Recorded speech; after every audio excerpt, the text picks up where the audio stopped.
If you click this video, then you're here for our internal client research / product research document. So let's waste no time and get straight into it. There will be a shareable version of this document linked below in the description, so you can take it for yourself, make a copy and use it for whatever you want. If you are a marketer / making any marketing material at all for a brand that's not yours, then this entire document is very applicable. But if you're a founder or if you're using this for your own brand, then the zero party and first party segments especially will probably be the most useful for you. And this is where I'd recommend going through these parts of the document first before considering doing the rest, because it may not be needed. You may have already done this research before, but I'm just going to run through the whole thing here for everyone and explain how it works. So the first part of this process is creating a brand snapshot. So before we actually go in and start making this, we'll start doing customer research ourselves. We're basically just going to get an understanding or a brief understanding of the entire brand, market, whatever, using AI and using this very easy brand snapshot tool. So what you'll do here is just click this link. It'll take you to this brand snapshot here, and all you need to do is just paste in your email domain for whatever product you're researching. Let's do a quick product. Let's do Pepsi.com because I've just seen a Pepsi Max can on my desk, and we'll see what it spits out. Okay, so this is probably not the best example because it's such a big brand and it's using Wikipedia as some of the sources. You get an understanding of the market, ideal customer, brand promises, what the brand's about, brand tone of voice, etc. So you can use this as a base and then instruct chat to be more or less specific on whichever segments of the marketing or market research that you would like more information about, whether that's current sort of market sentiment, brand voice, brand benefits, brand story, stuff like that. But we do this because it's a very easy way to get a very quick understanding of everything that's going on. And then we'll use the rest of the process to really dig into each of the points that we need to learn more about and get better information / first source information, as sometimes the stuff that chat spits out or this brand snapshot tool will spit out won't be exactly the best, or it might come from not the best resources. For example, this one's just pulled a bunch of information from Wikipedia. So after that's done, just paste it into this document under this section here as a reference for yourself to use later on. The second part of this is to research product mechanism. So for us specifically, since we work solely with health supplement brands and we're constantly working with new brands / new products within the health supplement niche that are slightly different. So like off the top of my head, there's general health supplements, nootropics, supplements for sleep, anti-aging supplements, productivity supplements, gym supplements, endurance supplements, like performance supplements.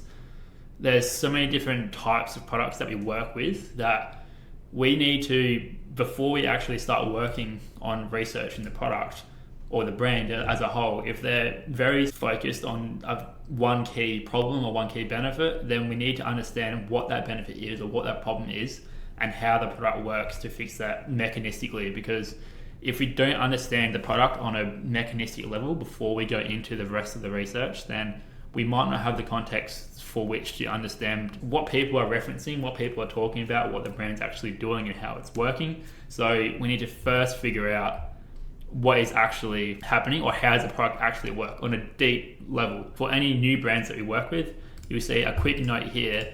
If the writer or whoever's working on this hasn't worked within this niche before, then spend 1 to 3 hours or even more just researching the product or the mechanisms behind how the product works to actually get a very in-depth understanding on the mechanisms behind what actually makes the product good or makes it work in the first place.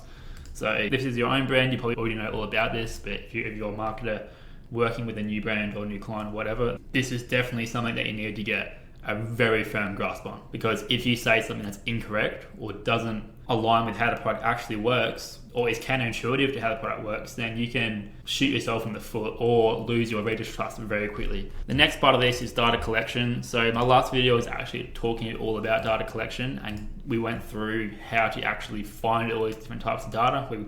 First we talked about what are the different types of data, how to weigh it differently, where to find it, and how to find it. So if you're going through this process and you see a bit of information around first-party data and you don't know how to get website app or where to find website or app behavior data / information, then this basically just goes over some examples of how to find it, where to find it, and then it's basically all the different things or all the different data types that you can use. We tried to provide a example of what to look for within these different data types or different sources of data and how to get it. Furthermore, up here at the start of this document, we just list out a bunch of different things or a bunch of different key pieces of information that we may want to look for when we're going through and doing this process, because I've found when putting other people through a process like this, that it's way easier for them to recognize a piece of information or recognize something that they have just looked at or just been exposed to, rather than trying to find it or find this needle in a haystack without knowing necessarily what the needle looks like. So in my opinion, it's good to just refresh all the different bits of information and bits of data that you might want to look for. So when you see it, you see it way more clearly and way more easily. And if you do this beforehand, then you'll probably get a bunch more data out of your research than you would otherwise. So again, this will be linked up here in the document, and then the video going over this, if you need some more guidance, will be linked at the top of this document. This hasn't been done since I've filmed that video. Anyway, going back to the actual research document, SOP, after we've done the AI brand snapshot, after we've done the product mechanism research, so we already have a general understanding of the market and of the client or of the brand. We now have a good understanding of how the brand works, how the product works, or the products work. Mechanistically, we can go in and start trying to find some deeper / better data. So first off, we're looking at zero-party data. So I've listed this out in a checklist here because I think the best way to do this for most people is to go through and do a sort of first pass of everything that you currently have. So if you have person-to-person conversations, or any records or any videos or notes, etc., from instances where the founder or the marketer or yourself or whatever has spoken to your ideal customer or to prospects or whatever, then you'll come in and put this information here. Then you'll tick this off. If you haven't got this stuff, then you'll either leave it, and at the end of this, if you still need more information, you can come back and sort of go through and make a note to yourself or to start proactively getting this information. Then you'll see where the gaps are in your research and where you might be best served looking or putting efforts towards getting more market research. So my recommendation is go through everything that you currently have, and then if you need more, come back and start proactively getting more data based off of what we don't have or what you don't have. So it's very simple. You go through, add the information here, tick this off if you've done it. If you don't have any survey quizzes, leave it. Again, this is just going to be an indicator for you to maybe do a survey or quiz if you haven't done this before, or if you have any information based off of this. And then the rest of this is just different types of zero-party data here. So interactive feedback forms, comment suppliers from social media, email marketing, ads, etc. This document may be kind of misleading, as there's only one little piece of text here that says add here, but this data might take up a page or 2 pages of space in this document, depending on how much you have and how useful it is. So don't be afraid of putting a lot in here. And then for each of these, we'll go through and pull in the data that you have. And then at the end of this, you're going to come in here and make a summary of your zero-party data findings. So what are your customers / your prospects actually telling you? Like, that's exactly what we're doing here. So we're just making a summary of what your customers or your prospects are actually telling you as a brand. So you can refine all this information down to a few key findings here, instead of having this huge pool of data to try and analyze or look at later on.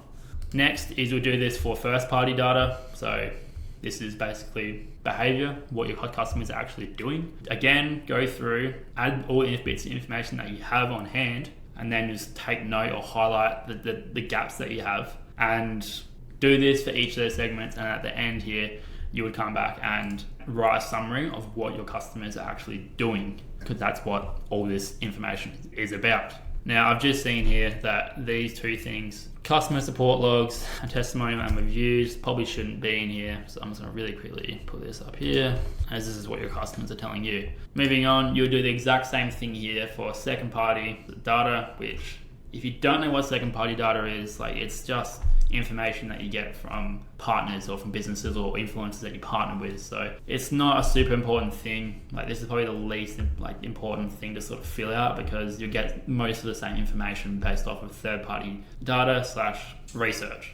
Now, the last part here is third party data, and you basically do the exact same thing here. The thing with third party data is there is basically unlimited amounts of third party data that you can get. So you should really be focusing on these types of data, or focusing on getting information from forums, social media channels, from competitors, marketplaces, like looking at posts of competitors, looking at their paid ads and whatnot. If you have a lot of first party and zero party data, then you might not need to spend as much time on this, because you've already got the behavioral information and the data on what your customers are actually telling you, but get from your customers / prospects already, that are telling you directly about your own brand or about the exact product that you're looking for. So this is something that we talked about in the customer research document here, is you should weigh these two different types of data the heaviest, as in it is the most applicable for you and your brand and your marketing.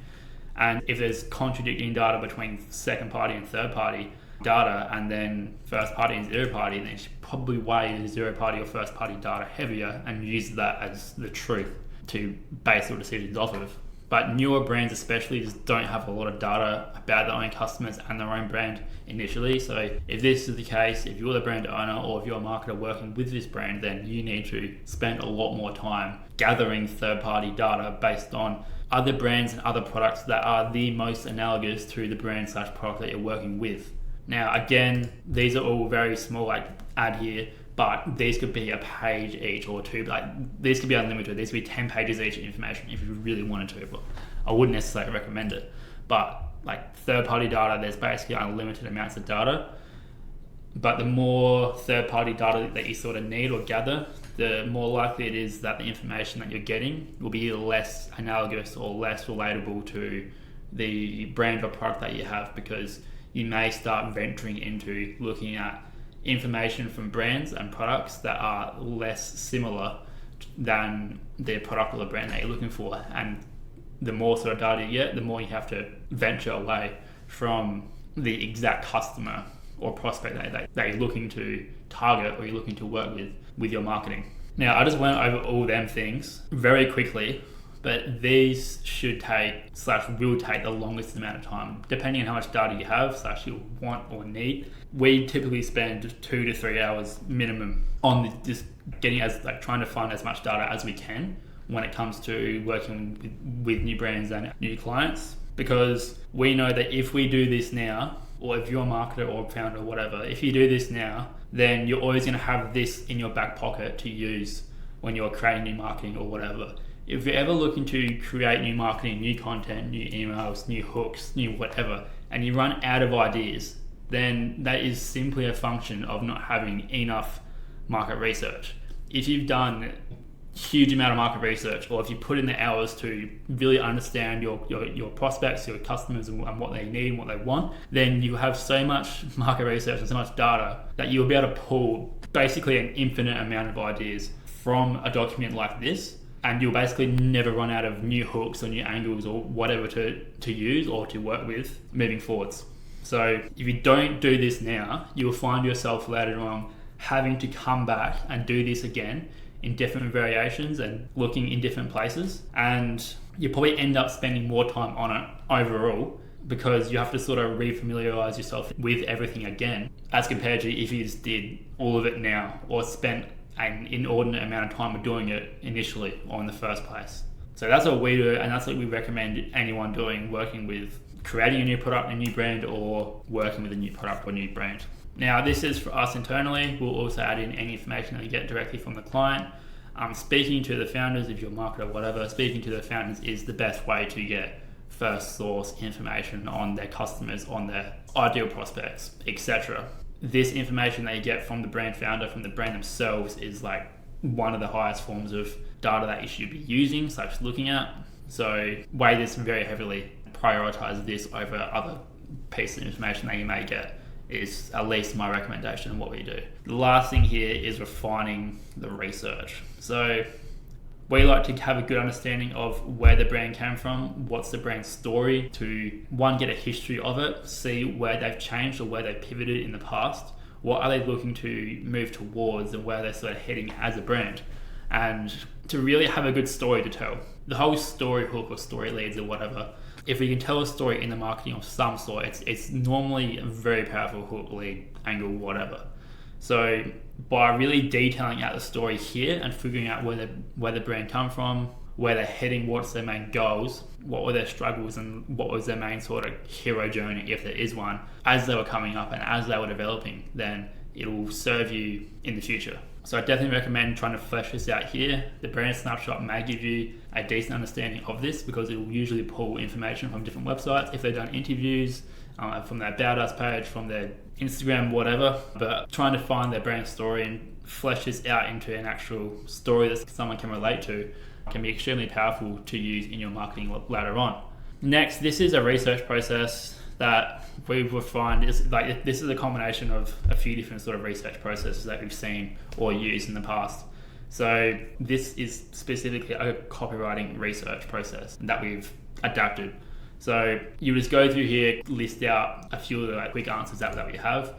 What products are we selling? Does it exist already? Is it brand new? Is it not? The things that we're trying to figure out here is the market sophistication level. So this is a pretty good example from our copy hour, and this may even be where this come from initially. I can't remember, to be honest, but copy hour was like one of the best copywriting sort of courses back in the day. So market sophistication is important to understand because it will help you understand what are the main benefits or how in depth you need to be talking about your product when it comes to talking to your market. So if the product is brand new to market, and it's this brand new special flower thing that no one's ever used before, then you can just talk about the product and you just talk about it and you just tell everyone about this product, this new thing, because they haven't seen it before and it's unique. But if it's in a market that is way more sophisticated and way more crowded, then you may need to be talking about the other things that aren't just the product. You need to talk about the branding aspects of your brand and all the things around the product that make it special.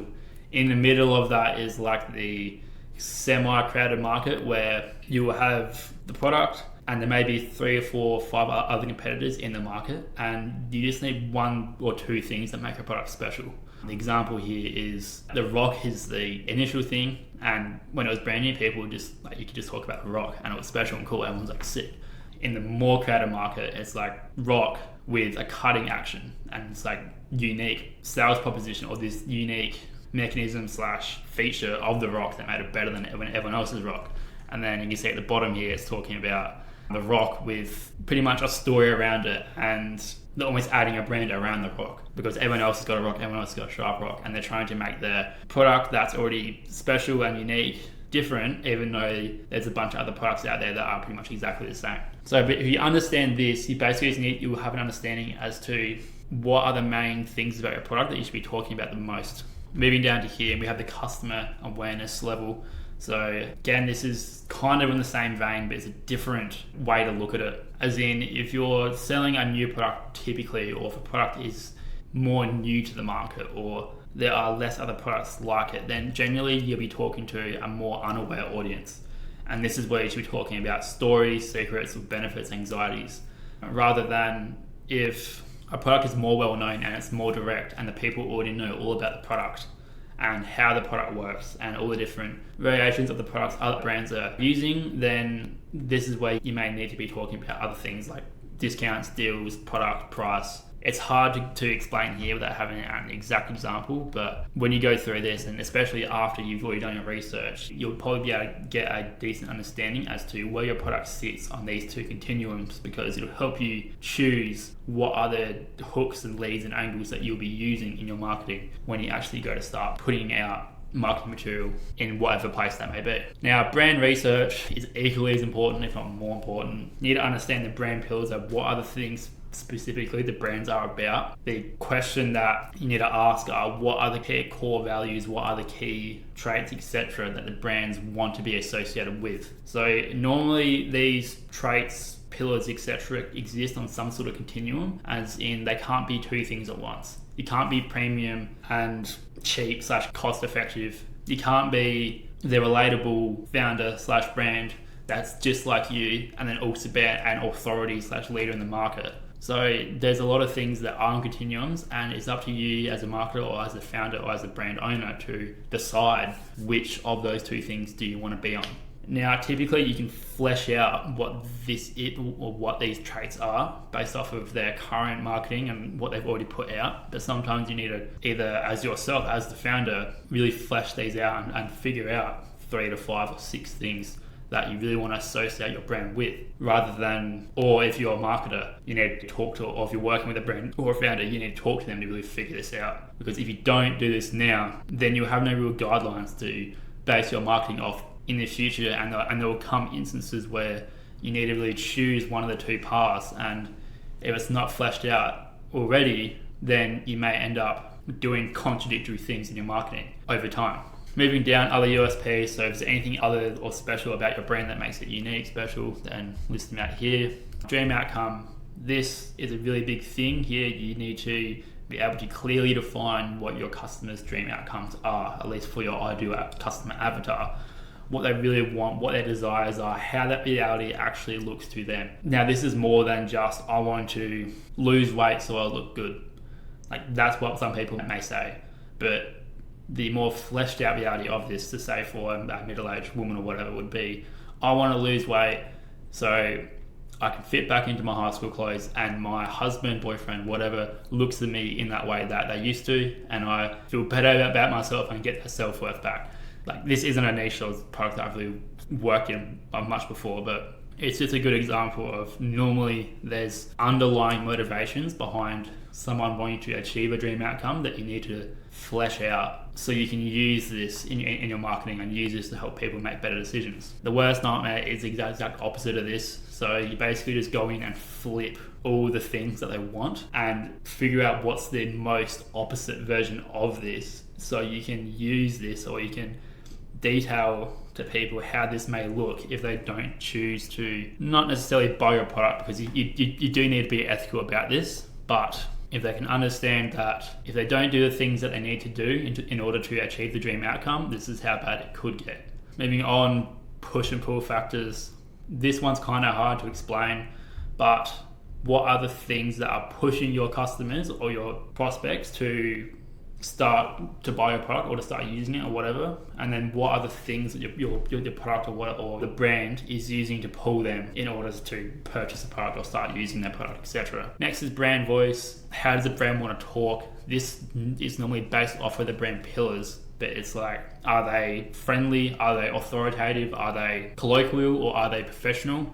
Do they use profanity, or are they extremely PC? Like, these are the continuums that you need to sort of figure out where that brand sits on them, or use this as the guiding principles for your brand voice moving forwards. So it all aligns. That's pretty much the whole goal here. We're trying to make everything align so the brand is consistent over time. Because when brands are consistent over time, they more easily build trust with their audience, rather than changing their brand pillars and their brand voice all the time, because they conflict each other. And then when people see this, it creates distrust because the person isn't being consistent. And if someone isn't consistent, if they tell lies or if they change their behavior suddenly based off of no real reasoning, or the customer or the person doesn't understand why they change their behavior, then it makes them seem erratic and ultimately distrustful. Now, moving on, brand benefits. Brand benefits is pretty simple. It's just like, what are the things that the brand has that allow the products, or like make the products more valuable or easy to obtain? So like free shipping, paying for afterpay, loyalty programs, satisfaction guarantees, stuff like that. It's everything around buying the product. Brands added onto that to make buying it easier, cheaper, more accessible, etc. Moving on, we got authority or credibility. So if the brand has any authority or credibility here, basically just look at your research and see if they've got anything they can use. If the founder has any qualifications, etc., if the products are made by anyone with qualifications, degrees, etc., if it's endorsed by a doctor, if it's produced in a BSG certified warehouse, if it's made in a certain country, if the ingredients are from a certain, there's so many different ways here that you can give a brand authority or credibility. And this is where you really need to understand your niche to figure out what pieces of brand what pieces of authority or credibility the customers actually care about. Sometimes brands will harp on things that the customers just don't really care that much about. There could be other bits of authority or credibility that the brand could be using in their marketing that hit the customers way harder and they care way more about, but the brands just don't know to use that because they haven't researched their customer enough or don't know the customer well enough in order to know that they don't care about this thing over here, they actually care about this thing over here that the brand never talks about but would be way more effective. Moving on, we got awards, like any product awards, like environmentally friendly awards or whatever. Any sort if it's got an award after it, then just list it down here. There may be somewhere in your marketing that you find it useful to mention this award that they have. As seen on, this is just another way to give authority or credibility. It's like a third party way of doing this, as in you can piggyback off the credibility of authority or say the news or probably a bad example or some other brand or a journal if the brand has been featured on there. So by associating your brand with whatever brand or news resource or whatever featured you, you're able to associate your brand with some of the things that is associated with that brand. So if it's good as seen on, you want to do this for instances where the brand is featured somewhere that is actually good for your brand, as opposed to instances where it may be featured somewhere where you don't want to actually associate your brand with or their brand with, because they may agree on one or two things, but they may also have brand pillars associated with the other brand that you don't want to associate with your brand at all. Say that brand's also be associated with scam or fraud or stuff like that, then you don't want to talk about them. You don't want to have any association with them because they may start associating their brand pillars, the scam and fraud, with your brand. So you want to not talk about this connection as much as possible. Product specifics. This is probably filled out, or the information from this should be filled out from part 2 when you talk about your product mechanisms, because this is when you'll find out the mechanisms, how the mechanism actually works. You want to detail this as specific as possible. Some products are very simple and it's very easy to understand, so you might need to do this. But the ones that are especially new or based off of, especially for us within health supplements, it's especially important for us to understand the mechanisms and how they work. But for a trinket, a toy, sunglasses, whatever, it's pretty much a non-factor. But with us, again, it's extremely important. Furthermore, the utility, list out all the different utilities or all the different ways that they could be used for a customer, prospect, etc. And then side benefits, especially for us, supplements, if it's keto friendly, low in calories, no artificial ingredients, if it's fair trade, if it's carbon neutral, vegan, vegetarian, paleo, halal, whatever, all the different side benefits that technically it fits into, then just add them here, because it may be worth mentioning them, because there may be someone who's halal or only takes halal foods or supplements or whatever.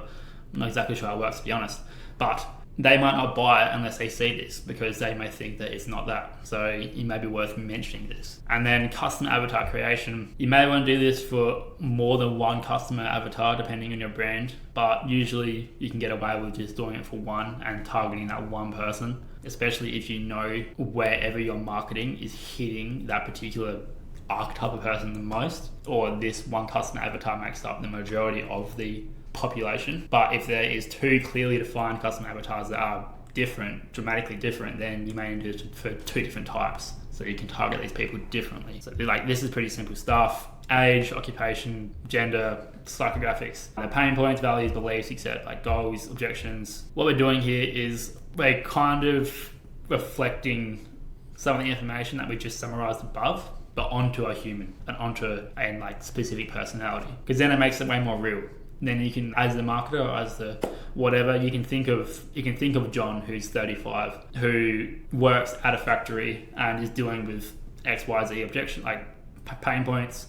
He wants to achieve these goals, but he has these current beliefs and these current values that stop him from taking certain products or doing certain things. And he's looking to achieve this goal without doing or taking products or things that he objects to. So maybe he wants to gain muscle and lose weight, but he also values hanging out with his friends and having a beer at the pub, and believes if he stops doing this, then he'll lose his friends or whatever. He still wants to achieve this goal, but he doesn't want to do things like, he objects to doing things like taking steroids or spending or working out 3 hours a day or 7 days a week in the gym, but he's still seeking the benefits of getting jacked, losing weight, whatever. His hobbies may be riding motorbikes or whatever, but when you flesh out the reality of this person to a fairly deep degree, so you can like kind of picture their life in your head, then when you're writing to them, you can sort of cast yourself into that reality and talk to that person and think, what would John do? Or how would John react to this? But this is extremely powerful if you can do this to a pretty proficient level, where you can like really imagine this in your head, that this is where you have to be kind of creative, where you're thinking about this person. You probably give them a face and whatever in your own mind, but this would be exactly who you're talking to. And this is kind of the summation of everything that we've just done. So based off of all of this, what we've all just done, you've got your clearly defined brand, how they want to talk, how they want to be perceived as, how you want to portray them, and the benefits, the products, the mechanisms behind how the products work, etc. And then you've got John, who has all these different pain points and values and beliefs and objections over here.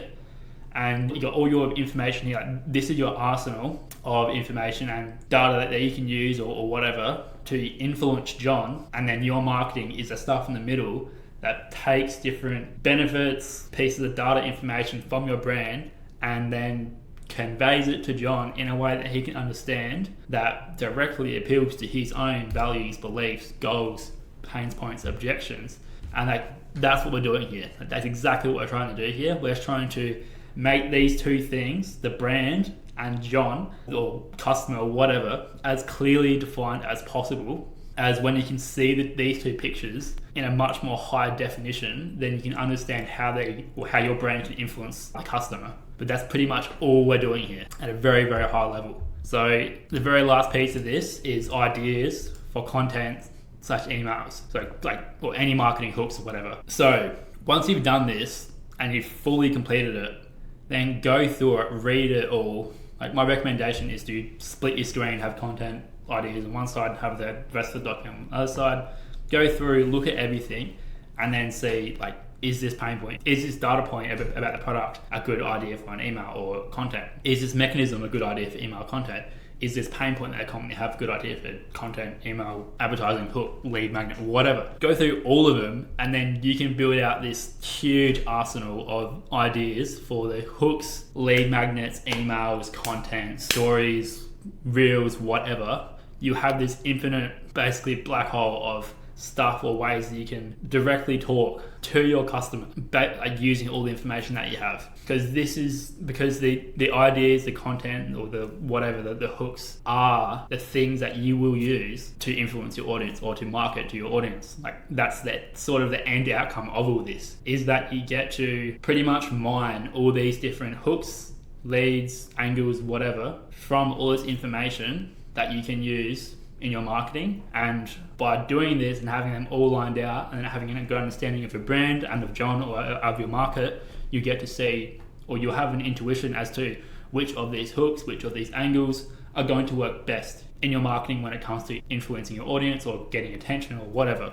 So that's pretty much all of it. This is a large task. I'd usually be spending a few hours on this, especially if you're new to if it's a new brand or whatever.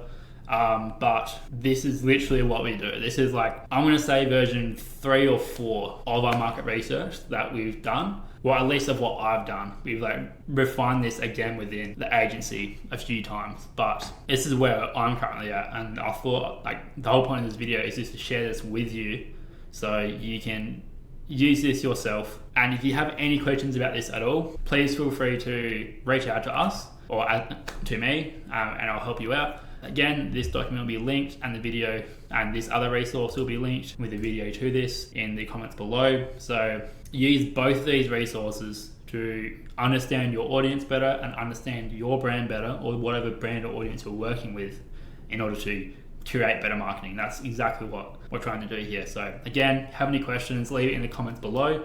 If you like the video, then feel free to give it a like. If you want to see more stuff like this, then feel free to subscribe. But in the meantime, cheers.